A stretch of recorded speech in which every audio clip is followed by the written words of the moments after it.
Voices from the Mausoleum is brought to you by the You Run Podcast Network and yourunpodcast.com.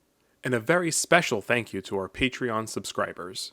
Be sure to check out the Paranormal Misfits podcast, your favorite besties fearlessly exploring the paranormal, uncovering enigmatic mysteries, unraveling mind-bending conspiracies, and sharing thoughts on horror. Prepare to be spellbound. Available on Apple Podcasts, Spotify, and YouTube. Hey everyone, welcome to Voices from the Mausoleum. Steve and Angel here. We have a really awesome guest with us today, Marco Parra, writer, director, producer, actor, star of the upcoming Horror in the High Desert 3, a franchise that you know we love here. So we are absolutely honored to have you here with us today. Yeah, thank you. Thank you for having me. First, how you doing? I'm doing great. Thank you. It's an honor to be on your podcast. Yeah, thank you for having me on. I really appreciate it. Absolute pleasure to have you. Excited. So, let's just dive on in. You wear a lot of hats. I was impressed by your repertoire. What inspired you to get into acting, filmmaking? Sort of what's the origin story? Yeah.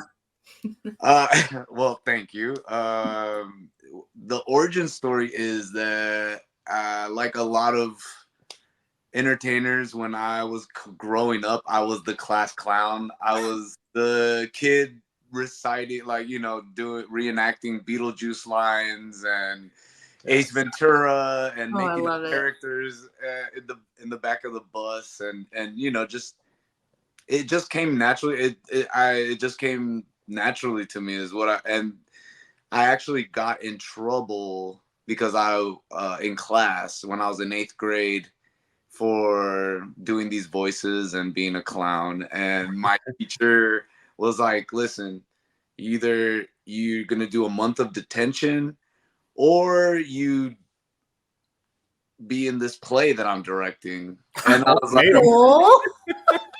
I didn't know anything about plays or anything like that. I was just like, well, I know I don't want to be in detention. So let's try this play thing out, see what happens. Cool story. What was the show? It was The Importance of Being Earnest. Okay, yeah. Yeah, which completely over my head. I had no idea what I was doing, but I played a butler, and I had this character that I used to do on the bus that I used to call Mr. Nippleton, and I just came out. And it's not really a comedy even, but I came out doing a voice. Yeah. Everyone laughed, and that was it. Like that was it for me. I was like, oh, this feels right. I like this. Yeah. And I was bit with the bug in that moment. And from there moving forward, I just knew it was what I love to do. And yeah. I love that it wasn't a comedy, but you made it your own genre. Yeah. I'm in a comedy. This is what we're going for.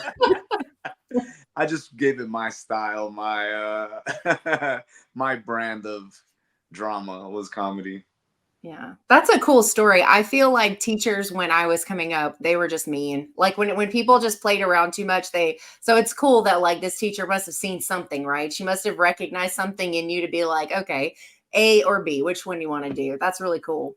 It was cool. I mean, now, when I'm having my moments of doubt or, things get tough, I curse that teacher. I'm like, why did you do this to me? No, but honestly, also from where I come from, the arts aren't really pushed or promoted. Okay. They really are not something that's seen as seriously or as an art form. So to have that teacher kind of push me in that direction was huge, and I honestly feel very lucky to have come across them and have them point me in that direction.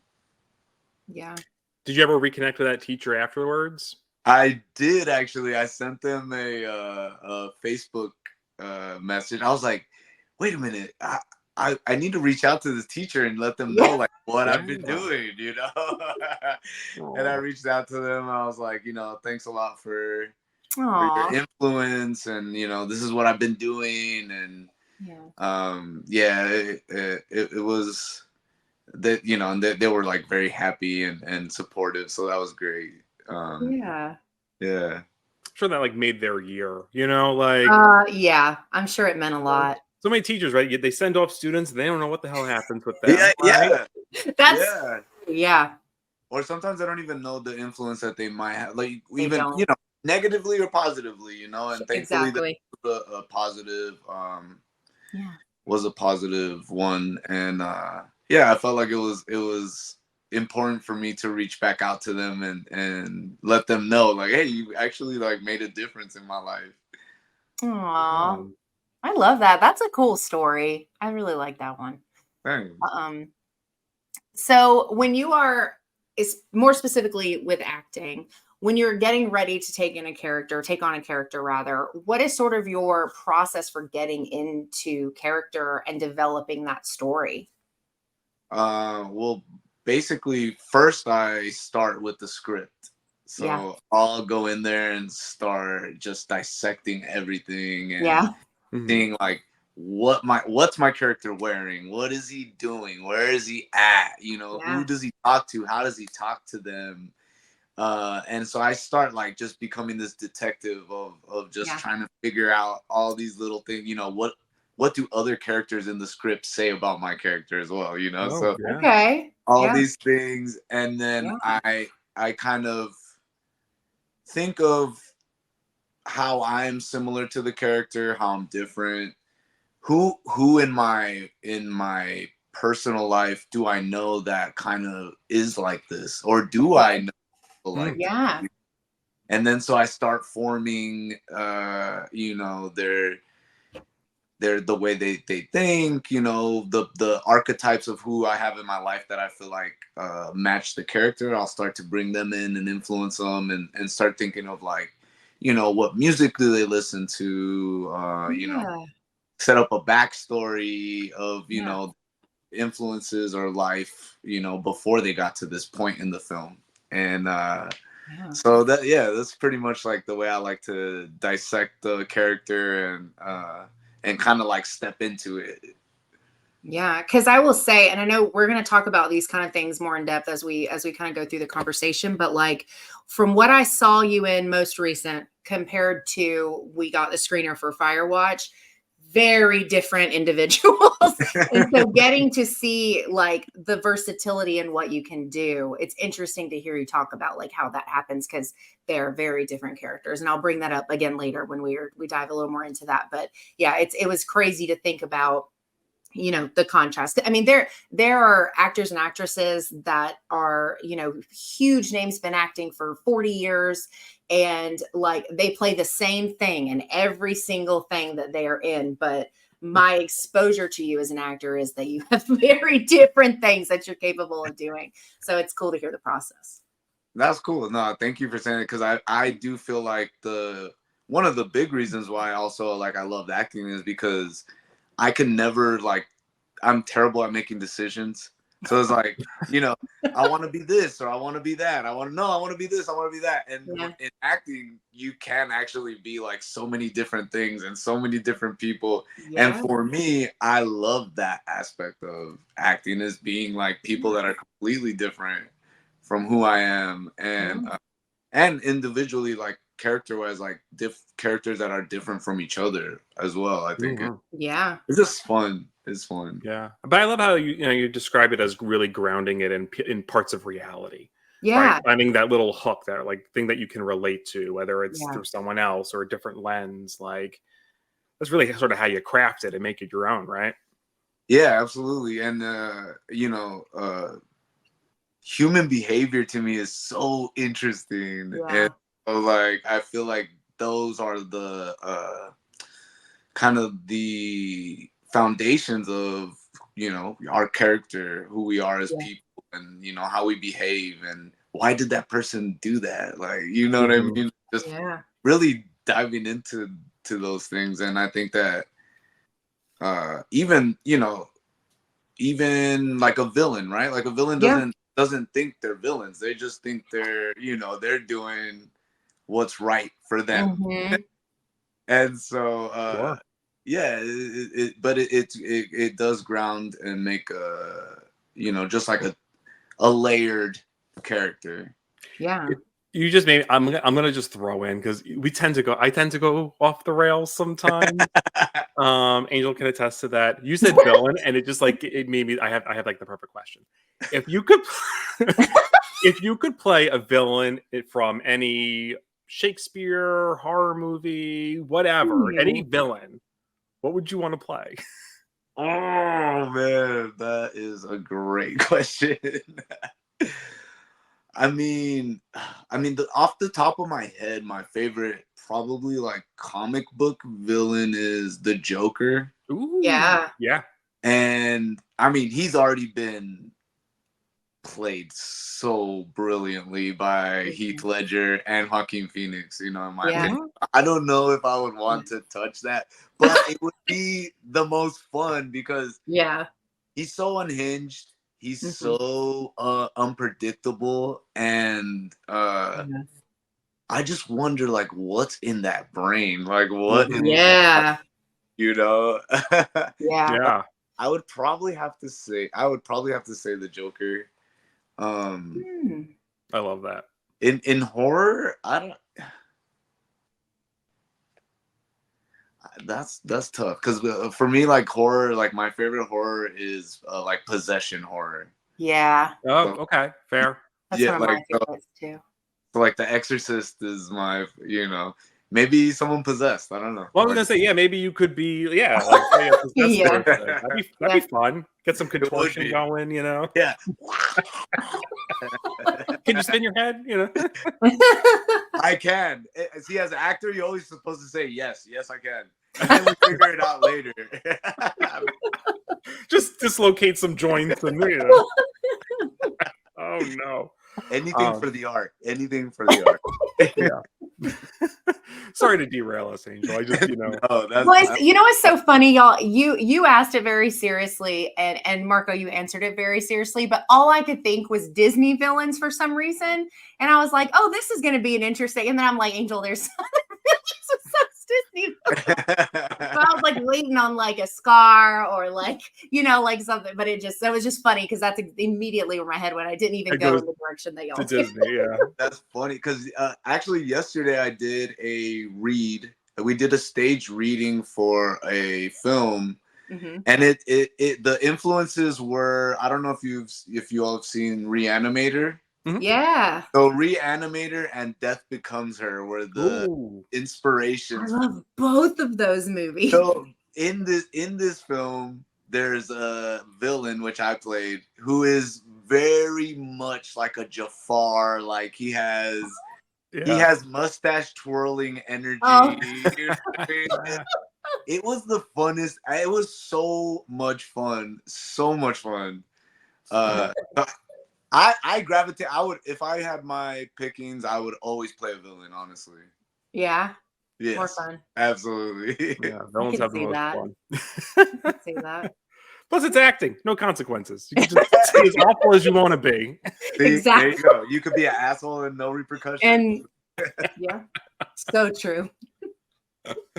But so outside of that segue that I threw us onto, that tangent, you also get into like writing and producing, right? So was it sort of a natural step going from acting into those pieces?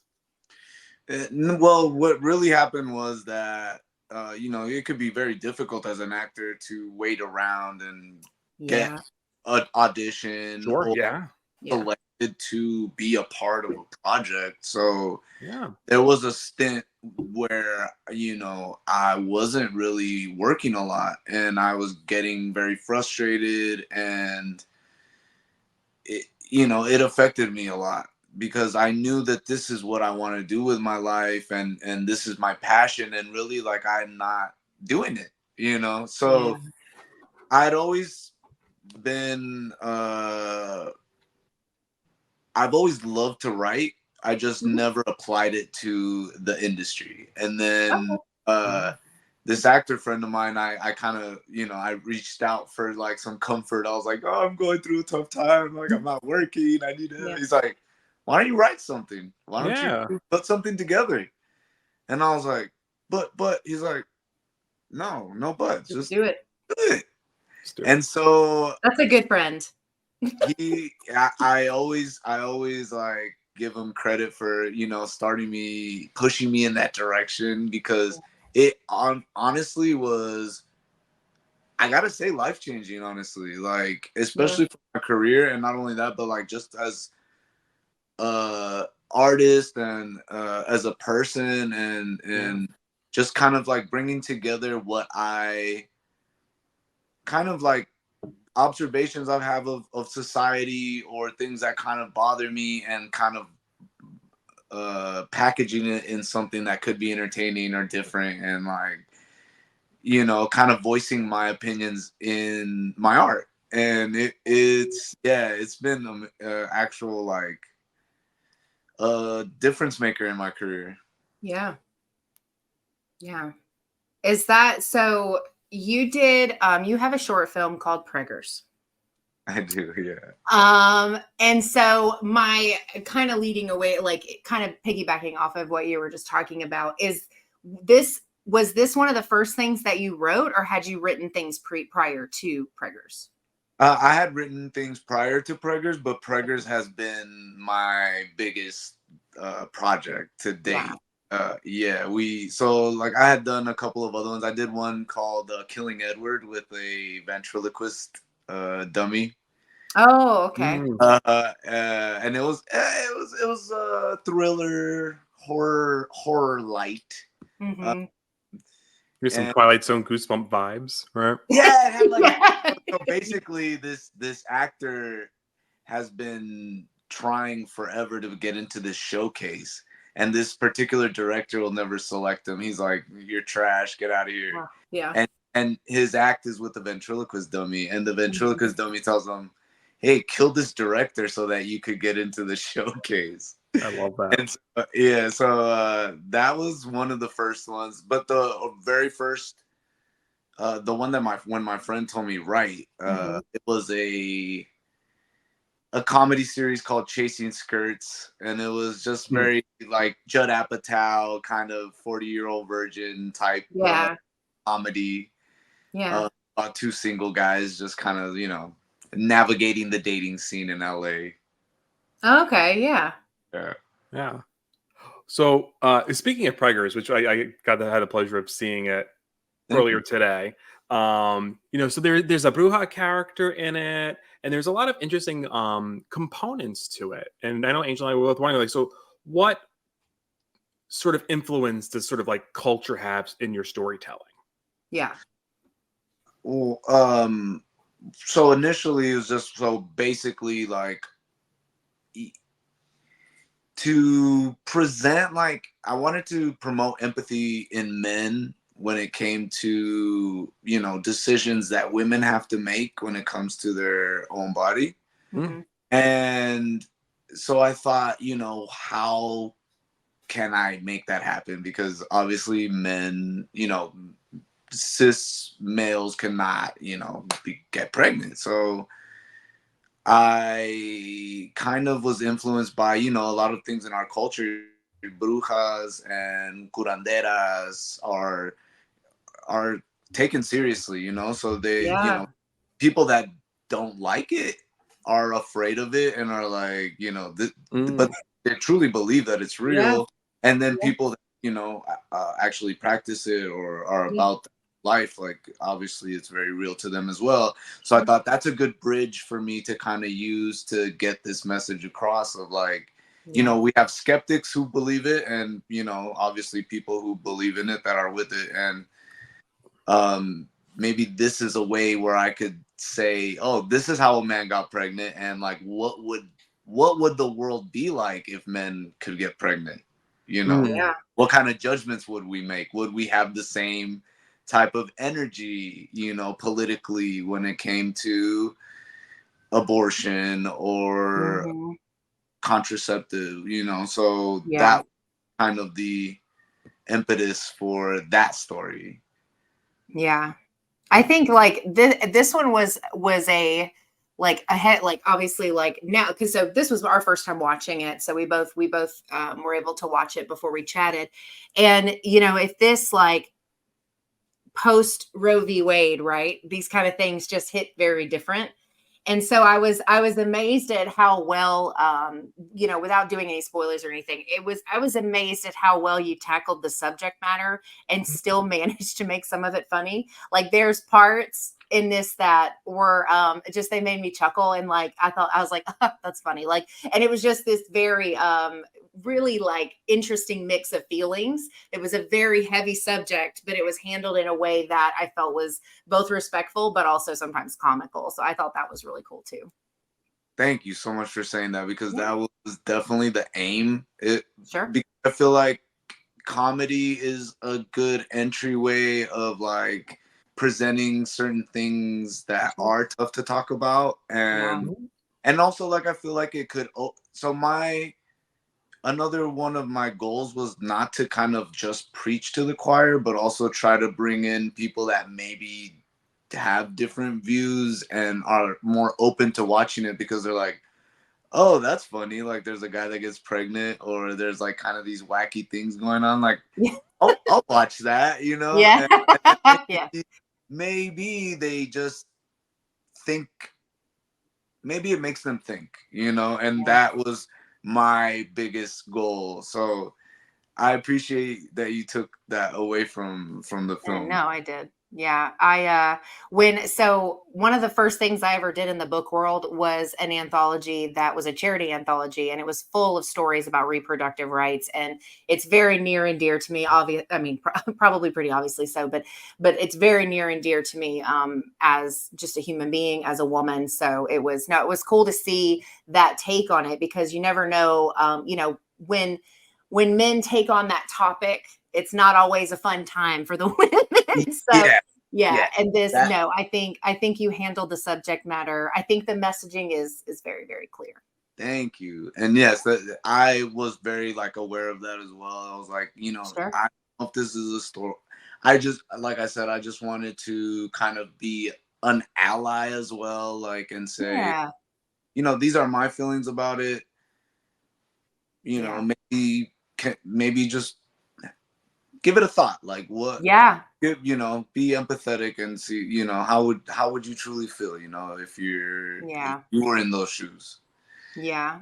So, And I have to say, like, as much as I loved you as Oscar, I hated you. And I was like, this guy sucks.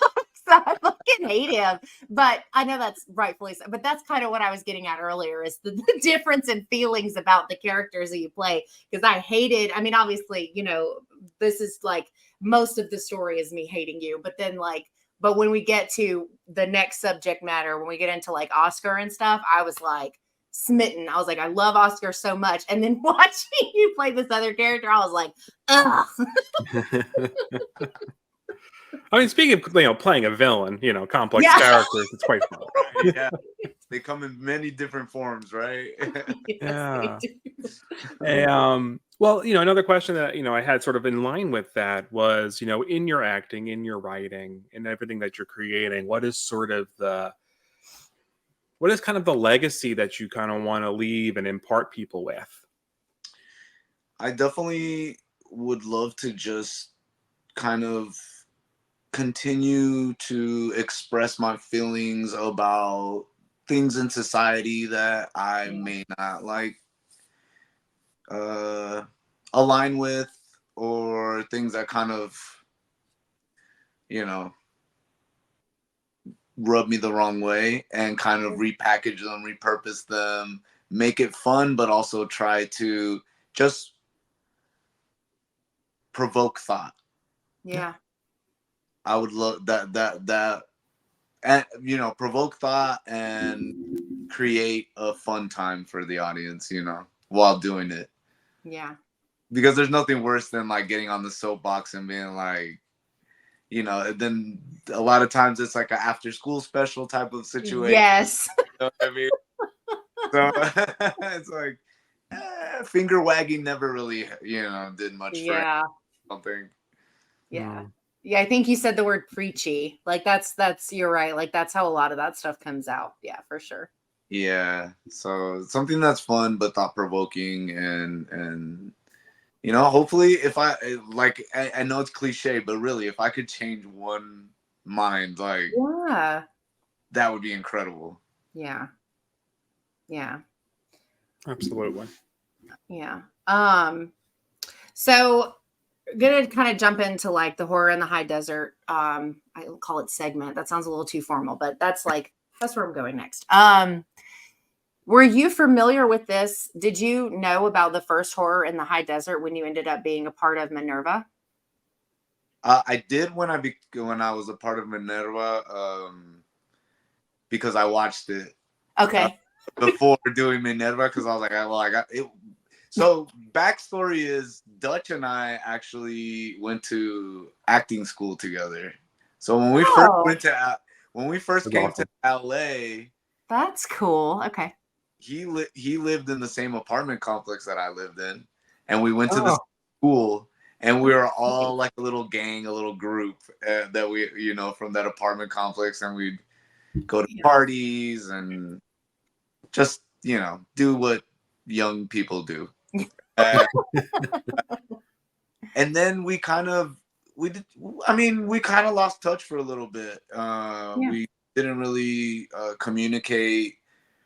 And then after the pandemic, we kind of got the band back together, and he told me what he was up to, and I was like, oh my gosh, like I want to watch what you're up to. And I watched the film, and I was like, oh my god, this is amazing. Like, I don't know you as a director. This is like Yeah. mind blowing that you put this together. That's And cool. and then he told me he wanted me to be a part of two, and I was like, absolutely, it'd be amazing to work with you. Yeah. Um and so that's how I kind of got brought into Yeah. the fold. Yeah. I really liked, so I was late to the horror in the high desert game. Like I didn't see the first one until like right before Minerva came out. And so I don't even know where it came from. I think I saw it in like a Facebook group or something, and went and watched it.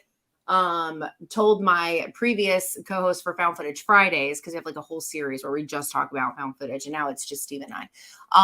And I was like, this is something. Like, I don't know what, but this is something, because this was really, really good. And then we did a video on it. I'm pretty sure this is how this worked. We did a video on it, and then Dutch reached out and asked if we were open to doing a screener and reviewing it with no spoilers. And I was like, oh my God, like very, very like unless the filmmaker has like a shady past, we are always down to do screeners and help promote indie filmmakers, always.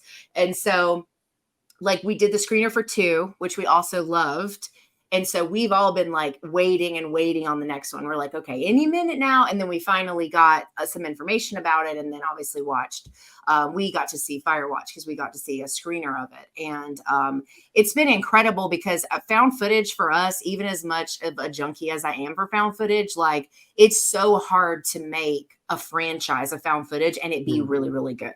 So I've been kind of just surprised. And then, when we meet you at the end of Minerva, we don't get a lot. It's just a little bit. And then in, Firewatch, we get so much more of your character of Oscar and what he's like. And like that character as a whole was such a great strength to the new movie. And it just really just like elevated the experience because I felt connected to Oscar. I cared about his story. I was like, my heart hurt for him, and like just learn like all the things that we go through. And it's been really cool to see like the change from the way that the story started to like where it's gotten to now. Thank you for saying that. I love Oscar a lot. I have like a soft spot for him. Yeah.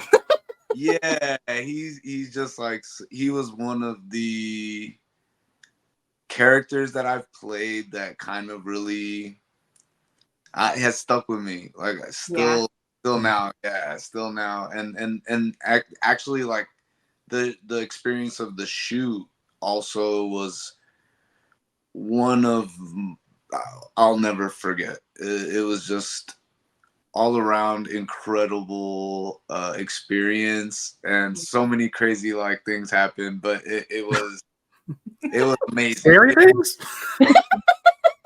I'd be terrified out there.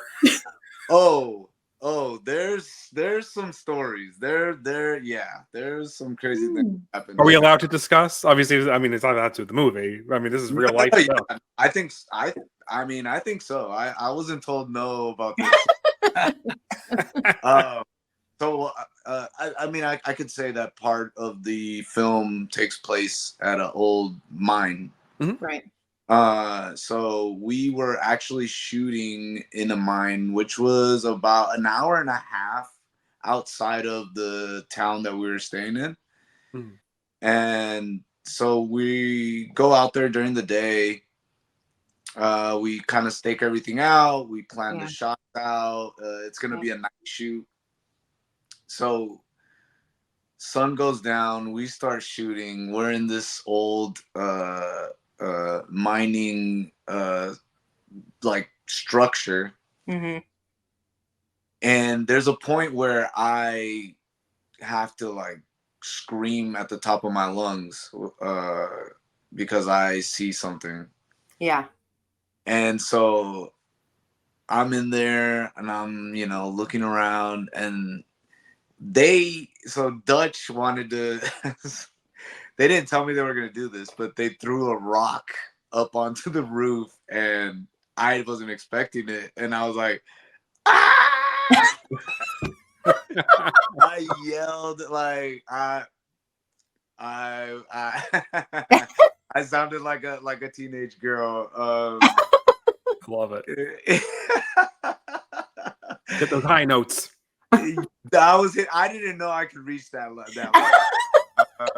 It was pretty wild, but that's not even like the crazy part. So I scream, and then not like even 2 seconds later, we hear from a far distance a mimic of my scream. And then so we're like, wait a minute, well, was that an echo? Because we're like within like these mountains. It was an echo. And so then they're like, yell again. I yelled, and there was like no, it wasn't an echo. There was no. It wasn't repeatable. Yeah. And so there was no fires around. There was no campsites, anything. Right. So all of a sudden, we're like, okay, let's get out of here. So we're just, oh my gosh, we hightail it out of there. And so Dutch has shot there before, and to see, I wasn't afraid at first, but then seeing his reaction, seeing him get pale, I was like, oh my gosh, there's something like not like right. No.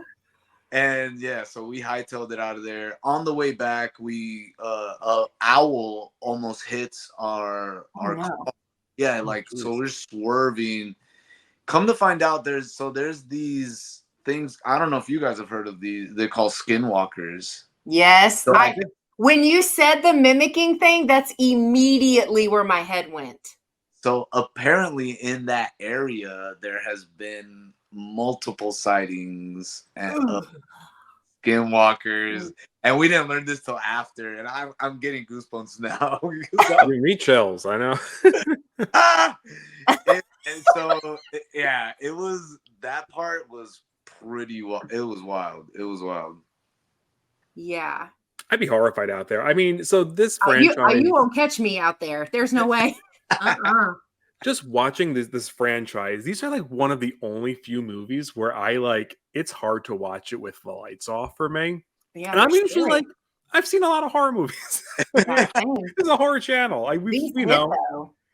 These are really tense. Like the way that Dutch builds suspense, and then certainly with your performance as well. I mean, like Angel was saying, like as a viewer, you fall in love with Oscar, right? So I think like a mix of the directing and then the acting, it's like, whoo, it gets intense. Yeah.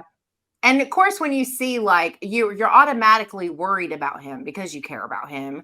And then he's in this situation, and previously in the stories, they have, 1 and 2 have been out for a while. So I apologize in advance if this is like a random spoiler, but like, things don't go very nicely, right? At certain point, it goes very badly, and you're like, let this not be the one. Like, please let because you genuinely you get invested in him as a character. Did you have anything? And I know you talked a little bit about how you kind of break down scripts and you start thinking about people that you know and pieces of yourself. Was there anything additional you kind of went through to get prepared to do this role of Oscar? Because he's very like more I guess like serious and very like there's some emotional stuff. Like, was there anything extra you had to kind of get through to get to him as a character?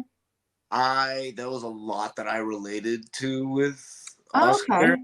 Yeah, Okay. it was a lot that I felt, there was a journey that he's gone through that I have similarly gone through. Okay. And then actually the lead up to the shoot, Oscar is a very adventurous guy. Mhm. Not necessarily as adventurous as him. So that was one of the things that I was Yeah. like, oh, that's cool. It kind of gave me a little bit of like, I don't know, made me a little more brave. I'm like, oh, well, Oscar's adventurous, so I feel like Aw. adventurous. Yeah. But so like I had never, my hair is bleached in the film. Yeah. So, that was part for me adventure because I had never, I'd never colored my hair before. Yeah. Never done anything like that. So that was one. Mhm. I'm not the biggest outdoorsman, so Yeah.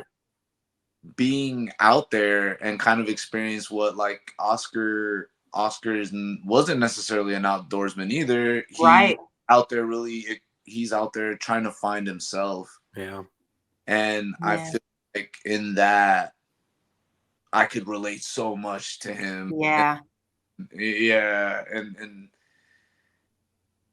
so I think it was kind of, I don't want to say easy, but it felt natural to just kind of step into Oscar. Yeah. It felt more personal. It felt very, very personal. Yeah. And then also like the work that I did with Dutch and the way he's an actor's director. He's Okay. yeah, he was incredible. Like he just made me feel so confident and at Yeah. ease. And even there was certain places that we were at where there was caves and there was like paw prints this big of like mountain lions and things. Yeah. Don't worry, I got I know what to do if anything happens. So I felt very like Good. at first I was like, this is gonna be very scary, but he put me at ease and it just allowed me to like really just be comfortable where we were and just allow myself to just feel the feels and be Oscar. Yeah. And then he threw rocks at you. And then yeah. See, he created this like false sense of I mean, at least he didn't go like full Hitchcock and like send you like your body in a box or something, like something crazy. I mean, don't tell him anything. He might. I was going to say maybe the next project you do do together. Don't watch this Dutch. Don't give him any ideas. Yeah. I know we sort of want to avoid getting into spoilers. I think that was all our horror in the high desert non-spoilery questions, right, Angel? Your favorite thing about playing Oscar? Oh. But that's more just kind of probably in depth from something you've already said, but that was something in particular I was curious about.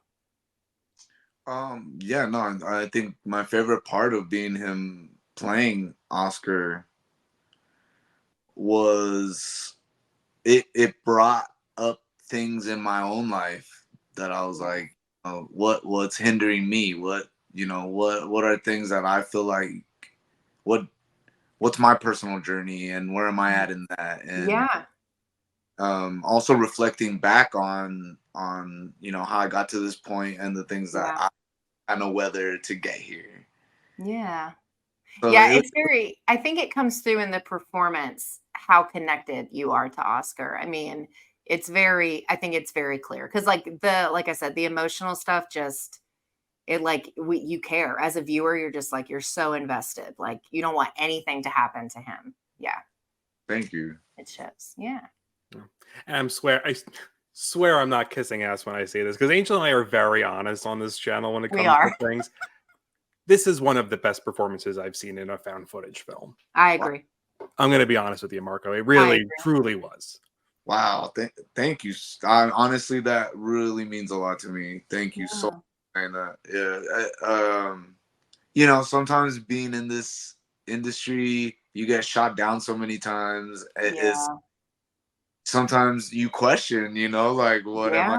am I even worthy of, like, being Yeah. in this industry? So when, you know, people kind of connect with your performance, it's just it's awesome. And so thank you guys for saying that. Yeah. Oh, I wow. think I got to the screener before Steve, which is not normal. Normally he's getting through stuff faster than me. But I feel like I distinctly remember messaging him at maybe a halfway point, and I was like, Steve, I love Oscar. Like, this character, He did. it really is, like, genuinely it is. And then, like, usually with found footage, right? It's usually lower budget, smaller teams. You know, a lot of wearing a lot of different hats because it's like a 3-person show, or you never know. But like, the acting in found footage is known to not be at a certain level, because you do have to just you're getting your best friends to go out and do a film with you, because, you know, you really just want to get this story out there. And that just was not the case with this at all. It was a very, very, very strong performance. I was like, like I said, when I say we're excited to have you to talk about everything, like, we really are, because we really loved your performance in this. Thank you. And I have to give, like I said, a lot of credit to Dutch as well. Like, Yeah. you know, for creating this character, and also like giving me the space to kind of really like inhabit him. Yeah. He seems to be really good at making characters, as far as, at least from a writing standpoint, because the characters are so much of what makes this effective as a franchise. So I think he does that very well. He's a talented guy. Well, you guys are all a good team. I think that's where the magic happens, right? Yes. So now I just have some fun random questions here. You know, not to quote Scream, but what's your favorite scary movie? I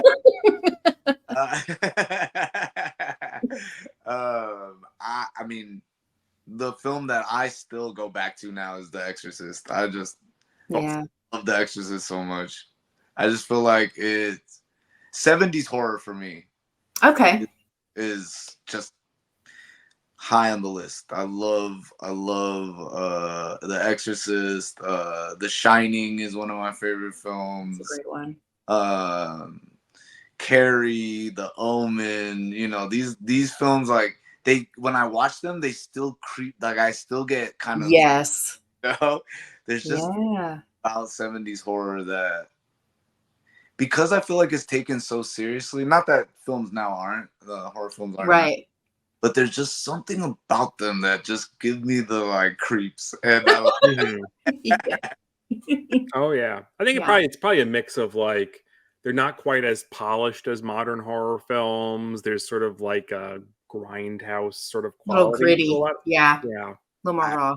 The grittiness, I think, is what, like, you know, well, watching the original Texas Chainsaw Massacre, like that, completely just ruined me for a while. Yeah. But recently, like, I love the like Pearl and X. Oh my! Those are Steve's wheelhouse. Maxine's coming out real soon, dude. I cannot wait for that. I watched When Evil Lurks. I thought was really those filmmakers. I'm a permanent fan of them. They also did in Terrified. Oh, that's right. Terrified, like, was Jesus. Like, my mind, it was so good, and I was not prepared for When Evil Lurks. It was so good. I'm a permanent fan of those. And then one of the guys from that, Steve, I think maybe no, you talked about this because you went on another channel. Was in one of the segments in Satanic Hispanics. Yeah, they did. He did the isolated. It was just sort of the guy by himself in the house. That first one, yeah. Yes, he's part of the team that did both of those movies. Yeah, he's great, and yeah, that was a great movie. I was not prepared. I was not prepared for that. Yeah, think about the axe, or oh my god, the dog, the dog snatched. Oh man, little girl. I mean, they just didn't pull any punches. And no, I love that. Good. Yeah, I feel like sometimes now some horror kind of like tickles you, but doesn't really like give you that punch that you really need. Yeah, and I like that. I that's what I like about horror, is that there's like when it's done, when the films that I like they just go all out and there's no and it's like yeah. When Evil Lurks was wild. So good though. Yeah. I love the Terrifier Art the Clown. Yeah, I think Terrifier 2 was like, there's just like pieces of it that is like, oh, this is just fun and crazy and weird and just go all out, right? Yeah, some moments you're like, okay, wow. But I don't know, it's they're fun to watch. I feel like you would be really good in an Evil Dead movie. Ooh, I would love to be in I'm gonna fan cast you in an Evil Dead movie. That's a great idea. I am with it. You wielding a chainsaw, chopping up some deadites. Say less. I am there. I am there. Let's start the campaign now. Marco for Evil Dead. Yeah. That would be, I can see it too, especially with some of the background and your personality of being more like the comedic, and it toes the line between the two. Yeah, I'm with Steve. I agree with that. Yeah, that'd be cool. That would be amazing. Whoever's out there that can make that happen, do it. I'm available. Let's put that into the universe. It's gonna happen.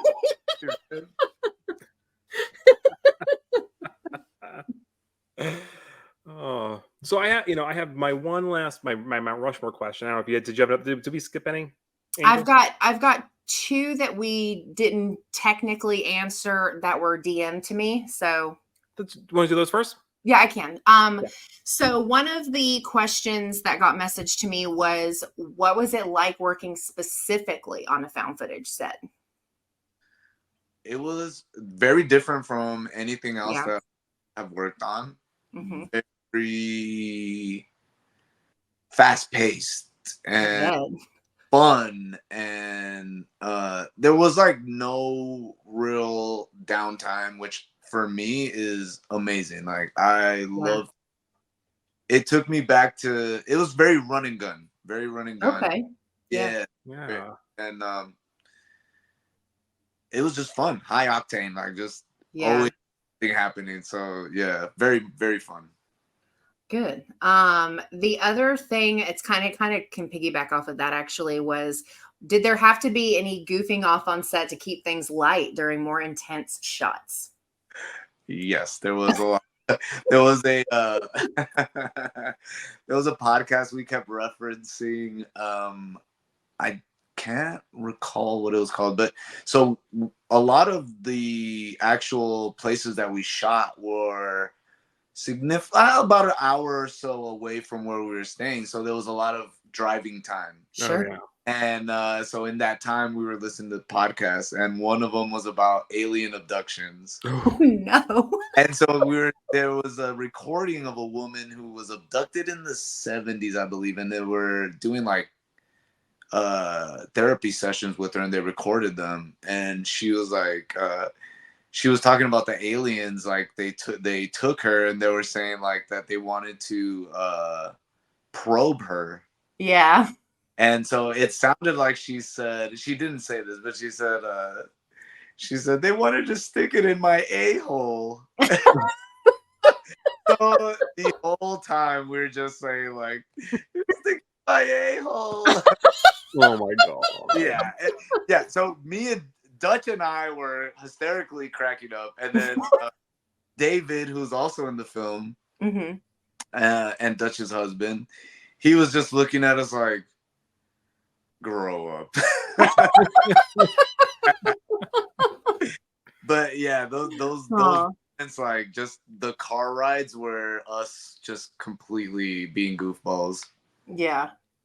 Yeah. You need to. That's why horror and comedy just goes so well. You got to bounce one extreme to the other. Exactly. Yeah. Yeah. You need that levity. Really, you do, because especially when things get creepy and it's nighttime and you're so scared that you can't help but just laugh. Honestly. Yeah, I can only imagine. Yeah. What's that phenomenon, right? I mean, in a theater when there's a big jump scare, what do people do? They laugh immediately. Yeah. Yes. Kind of caught off guard. You're like, ah.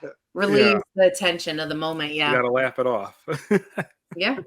Very true. So my last question, sort of it's an adaptation from a Star Wars question I used to ask when I used to do a Star Wars podcast. This was from my co-host came up with this one. So what is your Mount Rushmore of either horror or just film in general? So the big heads on the mountain, right? It could the people, the projects, the places. What are sort of the 4 pillars that have shaped your experience? Okay, so I had to make 2 separate Mount Rushmore. We'll allow it. Well, because initially, first I was like, well, who are like the people that I see on there, right? That are like huge influences, like for me. So like Stephen King is one of, for sure. Vincent Price is on there. Yeah. Bela Lugosi. Mm-hmm. And honestly, for me, Elvira. I love that. Yes. Cool fact. I don't know if you guys know this, but at Knott's Berry Farm here in California, every Halloween, I think she still does it. She would do a show at Knott's Berry Farm, a live show during the Halloween season, and I remember going, and it was incredible. And she looks exactly the same. Just an age. She's like a vampire. I think she really is a vampire. Yeah. She does look the same. You're right. That ring she got in the movie actually had some powers. It actually